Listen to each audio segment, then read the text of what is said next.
बहुत समय पहले की बात है। एक विशाल और गहरा समुद्र था जिसे अमर सागर कहा जाता था। यह समुद्र अपनी गहरी नीली धाराओं और रहस्यमय ताकतों के लिए प्रसिद्ध था। इसके भीतर एक अद्भुत और शक्तिशाली राजा का राज्य था जिसका नाम था राजा महासागर और उसकी रानी सागरिका। राजा महासागर एक प्राचीन और शक्तिशाली समुद्र का राजा था जो हजारों वर्षों से अमर था। उसका साम्राज्य समुद्र के गहरे और शांत हिस्सों से लेकर मछलियों और दूसरी जलीय प्रजातियों तक फैल चुका था। वह जल की दुनिया का शासक था और उसके पास समुद्र की हर लहर, हर धारा और हर तूफान पर पूर्ण अधिकार था। राजा महासागर ने अपने साम्राज्य को शांति और सद्भाव से चलाने के लिए बहुत से कड़े नियम बनाए थे, लेकिन उसकी शक्ति का असली स्रोत समुद्र के गहराइयों में छिपे एक विशाल नीले मोती जैसा रत्न में था। राजा महासागर की रानी सागरिका एक अत्यंत सुंदर और दयालु जलदेवी थी। उसका अस्तित्व भी समुद्र की लहरों में छिपा था, लेकिन वह शांति और सौम्यता की प्रतीक थी। सागरिका और राजा महासागर का मिलन एक सुंदर प्रेम कहानी की तरह था। दोनों का प्यार समुद्र की गहराई में समाया हुआ था। राजा महासागर और सागरिका की मुलाकात एक दिन अचानक हुई थी। राजा महासागर एक तूफान से जूझ रहा था। तभी अचानक तूफान कम हो गया।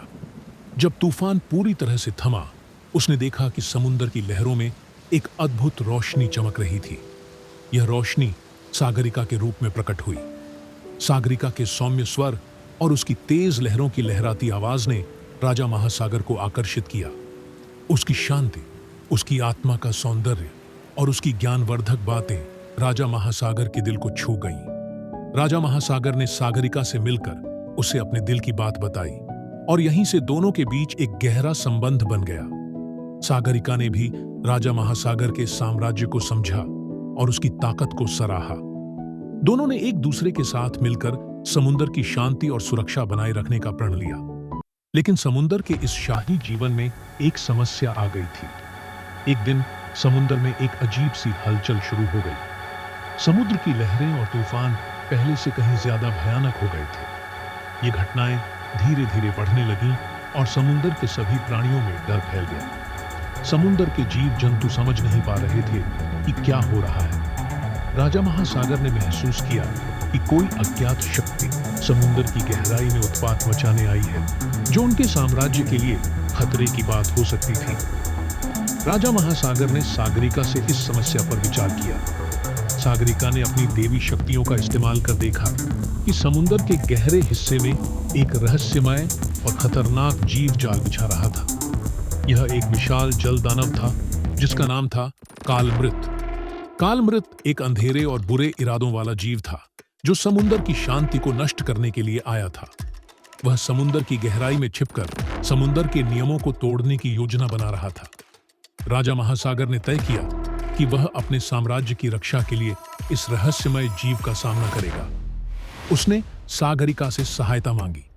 सागरिका ने अपने जलदेवी रूप में बदलकर रहस्य की खोज शुरू की और धीरे धीरे उसे कालमृत का ठिकाना मिल गया।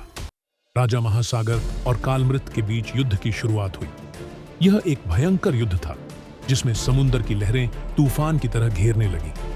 राजा महासागर ने अपनी शक्ति का पूरा इस्तेमाल किया, लेकिन कालमृत भी काफी शक्तिशाली था। उसके पास समुद्र की हर शक्ति को नष्ट करने का जादुई हथियार था। अचानक राजा महासागर एक शक्तिशाली प्रहार से गिर पड़ा। समुद्र की गहरी नीली जलराशि में एक अजीब सी शांति फैल गई। राजा महासागर बुरी तरह से घायल हो चुका था, लेकिन तभी एक रहस्यमय आवाज गूंजी। यह उसके पिता की आवाज थी। राजा महासागर ने सपने में अपने पिता को देखा, जो उसे प्रेरित करते हुए बोले, उठो राजन, तुमसे ऐसी हार नहीं हो सकती। तुम्हारे पास वो शक्ति है जो समुद्र को फिर से बचा सकती है। तुम्हारे पूर्वजों ने समुद्र की गहराई में एक अद्वितीय शक्ति स्थापित की थी जिसे नीलमणि कहा जाता है। यह एक जादुई हीरा है जो समुद्र की गहराई में छिपा हुआ है और जिसे केवल महानतम समुद्र शासक ही प्राप्त कर सकता है। यह शक्ति तुम्हारी मदद करेगी और तुम समुद्र की शांति को फिर से बहाल कर सकोगे। राजा महासागर के पिता ने उन्हें नीलमणि को प्राप्त करने का आदेश दिया ताकि वह अपने साम्राज्य की रक्षा कर सके। जैसे ही उन्होंने यह शब्द कहे, राजा महासागर के पिता अचानक अदृश्य हो गए और उसके बाद राजा महासागर को स्वप्न से जागना पड़ा। अब राजा महासागर को यह साफ समझ में आ गया कि उनके साम्राज्य को बचाने के लिए उन्हें नीलमणि की शक्ति प्राप्त करनी होगी। राजा महासागर को यह प्रेरणा मिली और उसने अपनी खोई हुई शक्ति को फिर से पाया।